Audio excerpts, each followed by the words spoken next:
Assalamualaikum warahmatullahi wabarakatuh. Waalaikumsalam warahmatullahi wabarakatuh. Baiklah,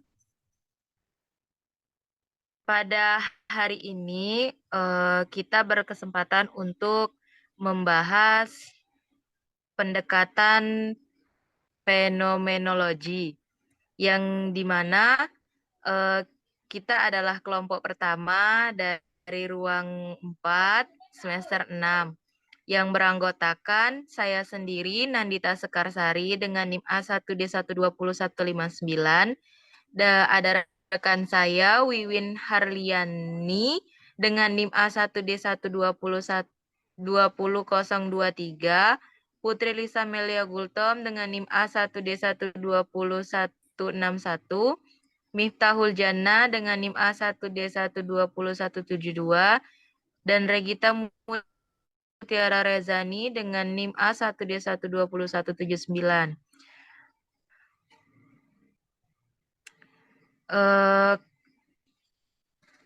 Pendekatan fenomenologi. Pendekatan fenomenologi pengertiannya akan dibahas oleh rekan saya yaitu Wiwin. Kepada Wiwin saya persilakan. Baik, untuk materi pertama yaitu pengertian pendekatan fenomenologi. Secara harfiah, fenomenologi berasal dari kata pahainomenon dari bahasa Yunani yang berarti gejala atau segala sesuatu yang menampakkan diri. Istilah fenomena dapat dilihat dari dua sudut pandang, yaitu fenomena itu selalu menunjuk keluar dan fenomena dari sudut pandang kesadaran kita. Oleh karena itu, dalam memandang suatu fenomena, kita harus terlebih dahulu melihat penyaringan atau rasio sehingga menemukan kesadaran yang sejati. Fenomenologi sendiri berasal dari filsafat yang mengelilingi kesadaran manusia yang dicetuskan oleh Edmund Husserl 1859 sampai 1938. Seorang filsuf Jerman. Pada awalnya, teori ini digunakan pada ilmu-ilmu sosial. Menurut Husserl, ada beberapa definisi fenomenologi. Di antaranya yaitu yang pertama, pengalaman subjektif atau fenomenologikal. Yang kedua, suatu studi tentang kesadaran diri perspektif pokok dari seseorang. Teori ini merupakan hasil dari perlawanan teori sebelumnya yang memandang sesuatu dari paradigma ketuhanan. Jika secara sederhana, fenomenologi diartikan sebagai sebuah studi yang berupaya untuk menganalisis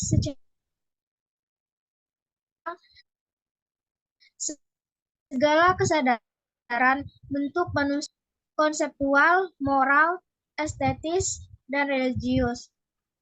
Lebih lanjut, Martin Heidegger berpendapat tentang fenomenologi Husserl dalam Mujid 2015 bahwa manusia tidak mungkin memiliki kesadaran jika tidak ada lahan kesadaran, yaitu suatu tempat panorama atau dunia agar kesadaran dapat terjadi di dalamnya yang berujung pada eksistensi yang bersifat duniawi.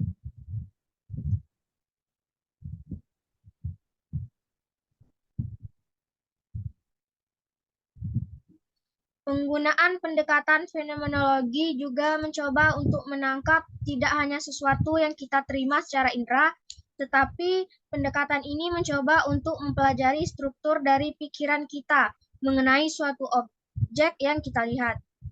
Fenomenologi erat dihubungkan dengan studi kesadaran, yaitu dengan mendeskripsikan atau menginterpretasikan, kemudian dihubungkan kepada konteks yang relevan. Fenomenologi menekankan interpretasi untuk memperoleh pemahaman struktur eksistensial dari suatu fenomena dan kemudian fenomena tersebut tampil sebagai dirinya sendiri atau a person or person itself. Landasan filosofis fenomenologi mempunyai fokus pada keunikan pengalaman hidup dan esensi dari suatu fenomena tertentu. Untuk selanjutnya saya kembalikan kepada moderator. Baik, terima kasih kepada Saudari Wiwin. Selanjutnya yaitu ciri-ciri pendekatan fenomenologi yang akan saya jelaskan sendiri. Yang pertama, ciri-ciri yang pertama yaitu mengacu pada kenyataan di mana peneliti melihat secara langsung fenomena tersebut dan akan meneliti fenomena tersebut. Lalu yang kedua, memahami arti peristiwa dan keterkaitannya dengan orang-orang yang berada dalam situasi tertentu. Dan yang terakhir, memulai dengan diam. Maksud di sini memulai dengan diam ialah peneliti tidak membesar-besarkan penelitian yang akan dia lakukan karena penelitian ini belum tentu berhasil. Lalu selanjutnya yaitu tujuan dari fenomenologi akan dibahas oleh rekan saya Putri Lisa Melegutom. Saya kepada Putri.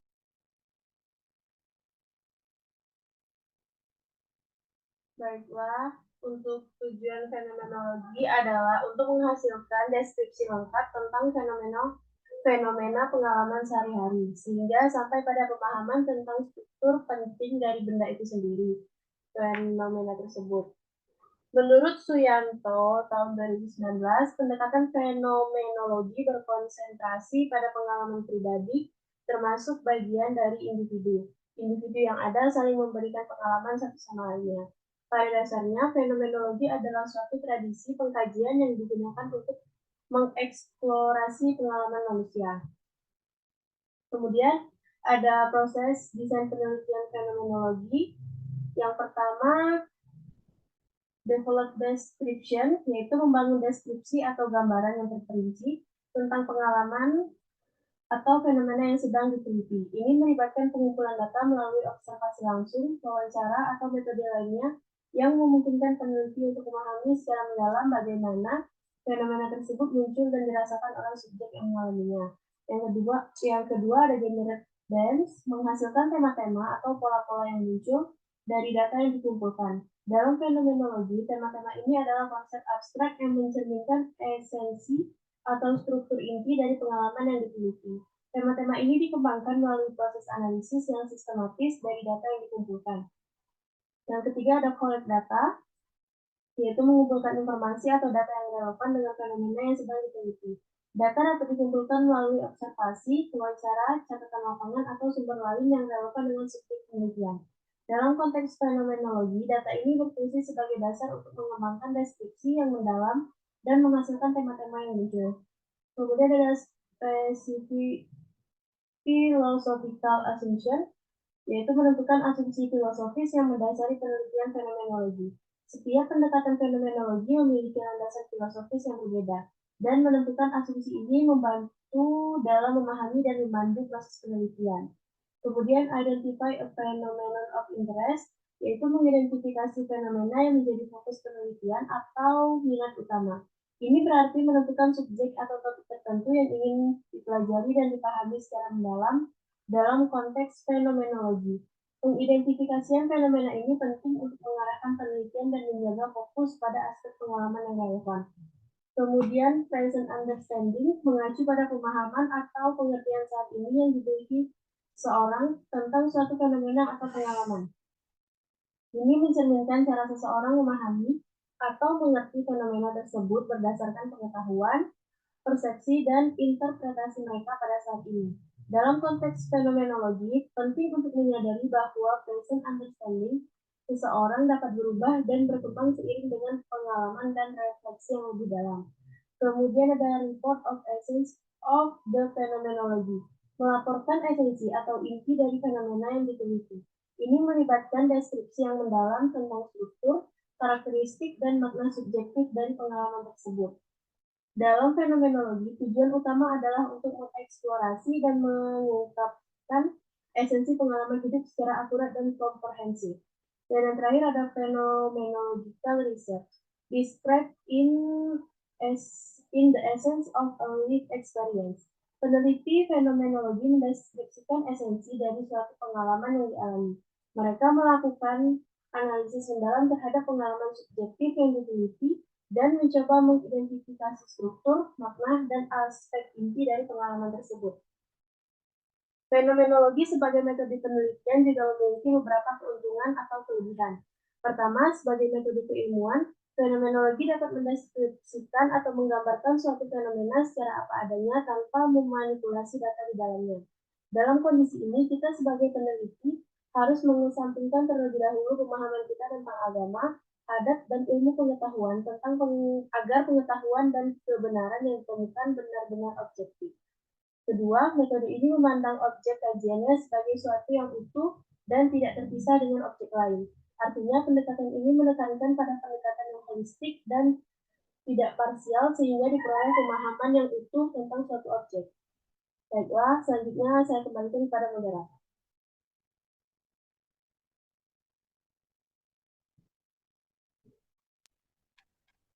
Terima kasih kepada Saudari Putri. Selanjutnya yaitu karakteristik dari pendekatan fenomenologi yang akan dijelaskan oleh rekan saya, Regita Mutiara Rezani.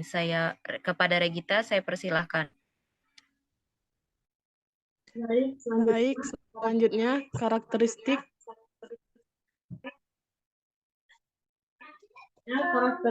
pendekatan fenomenologi. Berikut karakteristik dari penelitian fenomenologis, diantaranya yang pertama, tidak berasumsi mengetahui apa makna sesuatu bagi manusia yang akan diteliti. Mereka mempelajari sesuatu itu. Yang kedua, memulai penelitian dengan keheningan atau diam untuk menangkap makna yang sesungguhnya dari apa yang diteliti. Yang ketiga, menekankan aspek-aspek subjektif dari tingkah laku manusia. Penelitian mencoba masuk di dalam dunia konseptual subjek agar mengerti bagaimana dan apa makna yang mereka konstruk di sekitar peristiwa dalam kehidupan sehari-hari mereka. Yang keempat, ahli fenomenologi mempercayai bahwa dalam kehidupan manusia, banyak cara yang dapat digunakan untuk menginterpretasikan pengalaman manusia melalui interaksi seseorang dengan orang lain, dan ini merupakan makna pengalaman realitas. Yang kelima, semua cabang penelitian kualitatif meyakini bahwa untuk memahami subjek adalah dengan melihat dari sudut pandang mereka sendiri. Walaupun demikian, fenomenologi tidak seradikal itu. Selanjutnya saya kembalikan ke moderator.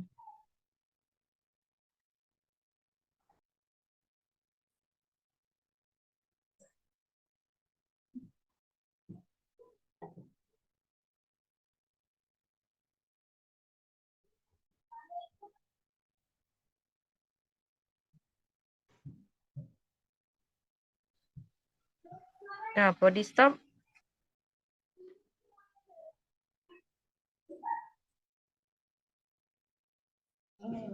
Yang selanjutnya adalah langkah-langkah dalam pendekatan fenomenologi. Terdapat beberapa tahapan harus penelitian yang menggunakan pendekatan fenomenologi, yaitu breaking, describing. Breaking adalah proses mengidentifikasi dan menahan setiap keyakinan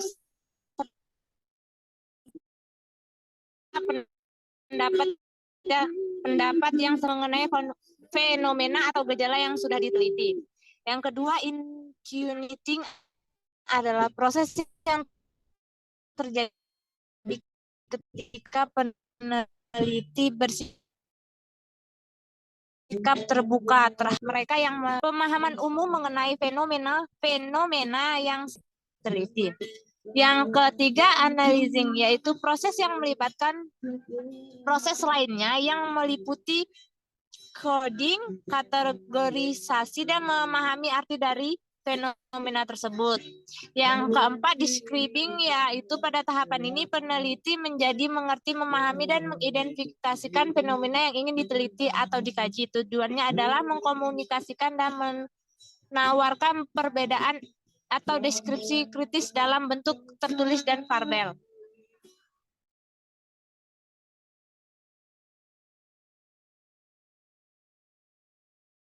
Baiklah, terima kasih kepada Saudari Mita. Saya akan melanjutkan pada slide terakhir, yaitu perbedaan antara metode penelitian fenomenologi dan etnografi. Seringkali ditemui bahwa fenomenologi dan etnografi disamakan karena mereka sama-sama melihat fenomena yang terjadi di sekitar kita. Namun, setidaknya ada 5 indikator yang bisa dijadikan acuan untuk mengetahui perbedaan dari keduanya antara penelitian fenomenologi dan etnografi. Yang pertama, yaitu objek penelitian. Fokus dari metode penelitian fenomenologi yaitu memahami suatu fenomena yang berkaitan dengan pengalaman orang lain tentang dunianya. Sedangkan fokus dari metode penelitian etnografi untuk memahami unsur kebudayaan yang bersifat penelitiannya. Hasil penelitian dari metode penelitian ada pemahaman tentang cara orang menyikapi dunianya atau dalam kata kerja biasa bagaimana dan kenapa, why and how. Sedangkan etnografi berupa pemahaman tentang budaya, masyarakat atau organisasi tertentu secara padat dan rinci. Lalu yang ketiga, aspek tahapan awal penelitian. Pada tahap awal kedua metode penelitian yaitu fenomenologi dan etnografi cenderung menghindari kemungkinan penggunaan teori. Aspek yang keempat yaitu unit analisis. Unit analisis dari metode penelitian fenomenologi yaitu kesadaran subjek penelitian dalam menafsirkan pengalamannya melalui interaksi, sedangkan pada metode penelitian etnografi yaitu interaksi dalam suatu komunitas budaya yang spesifik. Dan aspek yang terakhir yaitu peran peneliti. Pada metode penelitian fenomenologi, peneliti menempatkan diri sebagai orang yang diteliti untuk memahami cara orang tersebut dalam memahami sesuatu. Sedangkan pada metode penelitian etnografi, peneliti masuk atau berpartisipasi dalam komunitas yang ditelitinya. Saya rasa sekian dari presentasi kelompok kami. Semoga bermanfaat. Kami akhiri dengan wassalamualaikum warahmatullahi wabarakatuh. Waalaikumsalam warahmatullahi wabarakatuh. Waalaikumsalam warahmatullahi wabarakatuh.